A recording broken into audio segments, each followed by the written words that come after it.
सभी को हर हर महादेव। हमारे प्रिय श्रोतागण, आज हम आपके लिए लेकर आए हैं 16 सोमवार व्रत कथा, पौराणिक एवं प्रामाणिक कथा। कथा को सुनने से पहले प्लीज़ हमारे चैनल को लाइक शेयर सब्सक्राइब ज़रूर करें। तो चलिए जानते हैं कथा के बारे में। एक समय श्री महादेव जी पार्वती के साथ भ्रमण करते हुए मृत्युलोक में अमरावती नगरी में आई। वहाँ के राजा ने शिव मंदिर बनवाया था, जो कि अत्यंत भव्य एवं रमणीक तथा मन को शांति पहुँचाने वाला था। भ्रमण करते समय शिव पार्वती भी वहाँ ठहर गए। शिव जी ने कहा, हे नाथ, आओ आज इसी स्थान पर चौसर पासे खेले। खेल प्रारंभ हुआ। शिव जी कहने लगे, मैं जीतूंगा। इस प्रकार उनकी आपस में वार्तालाप होने लगी। उस समय पुजारी जी पूजा करने आए। पार्वती जी ने पूछा, पुजारी जी बताइए जीत किसकी होगी। पुजारी जी बोला, इस खेल में महादेव जी के समान कोई दूसरा पारंगत नहीं हो सकता, इसलिए महादेव जी ही यहाँ बाजी जीतेंगे। परंतु हुआ उल्टा, जीत पार्वती जी की हुई। अतः पार्वती जी ने पुजारी को कोढ़ी होने का श्राप दे दिया कि तूने मिथ्या भाषण किया है। अब तो पुजारी कोढ़ी हो गया। शिव जी पार्वती जी दोनों वापस चले गए। कुछ समय पश्चात अप्सराएं पूजा करने आई। अप्सराओं ने पुजारी के उसके कोढ़ी होने का कारण पूछा। पुजारी ने सब बातें बता दी।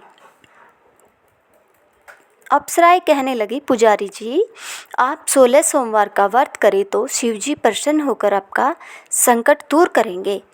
पुजारी जी ने अप्सराओं से व्रत की विधि पूछी। अप्सराओं ने व्रत करने और व्रत के उद्यापन करने की संपूर्ण विधि बता दी।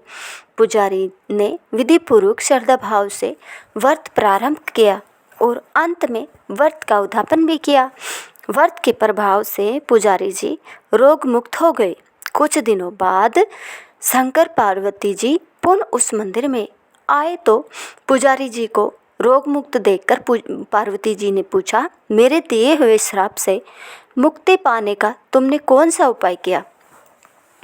पुजारी जी ने कहा, हे माता, अप्सराओं द्वारा बताए गए 16 सोमवार के व्रत करने से मेरा यह कष्ट दूर हुआ है। पार्वती जी ने भी 16 सोमवार का व्रत किया, जिससे उनसे रूठे हुए कार्तिकेय जी भी अपनी माता से प्रसन्न होकर आज्ञाकारी बन गए। कार्तिकेय जी ने पूछा, हे माता, क्या कारण है कि मेरा मन सदा आपके चरणों में लगा रहता है। पार्वती जी ने कार्तिकों को 16 सोमवार के व्रत का महात्म्य तथा विधि बताई। तब कार्तिकेय जी ने भी इस व्रत को किया तो उनका बिछड़ा हुआ मित्र मिल गया। अब मित्र ने भी इस व्रत को अपने विवाह होने की इच्छा से किया। फलतः वह विदेश गया। वहाँ के राजा की कन्या का स्वयंवर था। राजा ने प्रण किया था कि हथनी जिस व्यक्ति के गले में वरमाला डाल देगी उसी के साथ राजकुमारी का विवाह करूंगा। यह ब्राह्मण मित्र भी स्वयंवर देखने की इच्छा से वहां एक ओर जाकर बैठ गया। हथनी ने इसी ब्राह्मण मित्र को माला पहनाई तो राजा ने बड़ी धूमधाम से अपनी राजकुमारी का विवाह उसके साथ कर दिया। तत्पश्चात दोनों सुखपूर्वक रहने लगे। एक दिन राजकन्या ने पूछा, हे नाथ, आपने कौन सा पुण्य किया जिससे हथनी ने आपके गले में वरमाला पहनाई। ब्राह्मण पति ने कहा, मैंने कार्तिकेय जी द्वारा बताए अनुसार 16 सोमवार का व्रत पूर्ण विधि विधान सहित श्रद्धा भक्ति से किया, जिसके फल के कारण मुझे तुम्हारे जैसी सौभाग्यशाली पत्नी मिली।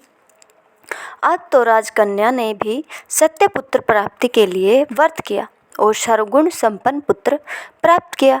बड़े होकर पुत्र ने भी राज्य प्राप्ति की कामना से 16 सोमवार का व्रत किया। राजा के देवलोक होने पर इसी ब्राह्मण कुमार को राजगद्दी मिली। फिर भी वह इस व्रत को करता रहा। एक दिन उसने अपनी पत्नी से पूजा सामग्री शिवालय ले चलने को कहा, परंतु उसने पूजा सामग्री अपनी दासियों द्वारा भिजवा दी। जब राजा ने पूजन समाप्त किया तो आकाशवाणी हुई कि हे राजा, तुम इस पत्नी को त्याग दो, नहीं तो राजपाट से हाथ धोना पड़ेगा। प्रभु की आज्ञा मानकर उसने अपनी पत्नी को महल से निकाल दिया। तब वह अपने भाग्य को कोसती हुई एक बुढ़िया के पास गई और अपना दुखड़ा सुनाया तथा बुढ़िया को बताया, मैं पूजन सामग्री राजा के कहे अनुसार शिवालय में नहीं ले गई और राजा ने मुझे निकाल दिया। बुढ़िया ने कहा, मुझे मेरा काम करना पड़ेगा, तुझे मेरा काम करने पड़ेगा। उसने स्वीकार कर लिया। तब बुढ़िया ने सूत की गठरी उसके सिर पर रखी और बाजार भेज दिया। रास्ते में आंधी आई तो सिर पर रखी गठरी उड़ गई। बुढ़िया ने डांटकर उसे भगा दिया। अब रानी बुढ़िया के यहाँ से चलते चलते एक आश्रम में पहुँची। गुसाई जी उसे देखते ही समझ गए कि यह उच्च घराने की अबला विपत्ति की मारी है। वे उसे धैर्य बांधते हुए बोले, बेटी तू मेरे आश्रम में रह, किसी प्रकार की चिंता मत कर। रानी आश्रम में रहने लगी, परंतु जिस वस्तु को वह हाथ लगाती वह वस्तु खराब हो जाती। यह देखकर गुसाई जी ने पूछा, बेटी किस देव के अपराध से ऐसा होता है? रानी ने बताया कि मैंने अपनी पति की आज्ञा का उल्लंघन किया और शिवालय में पूजन के लिए नहीं गई। इससे मुझे घोर कष्ट उठाना पड़ रहा है। गुसाई जी ने शिवजी से उसके कुशल क्षेम के लिए प्रार्थना की और कहा, बेटी तुम 16 सोमवार का व्रत विधि के अनुसार करो।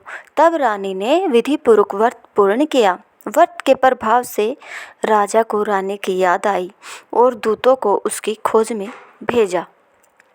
आश्रम में रानी को देख दूतों ने राजा को बताया।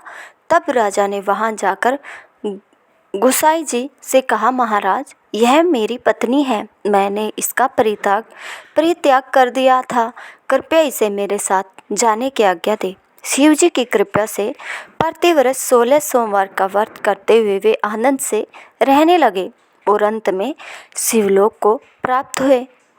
कथा सुनने के पश्चात शिवजी की आरती ज़रूर करें। अगर आपको हमारी यह वीडियो पसंद आई हो तो प्लीज़ हमारे चैनल को शेयर ज़रूर करें। धन्यवाद।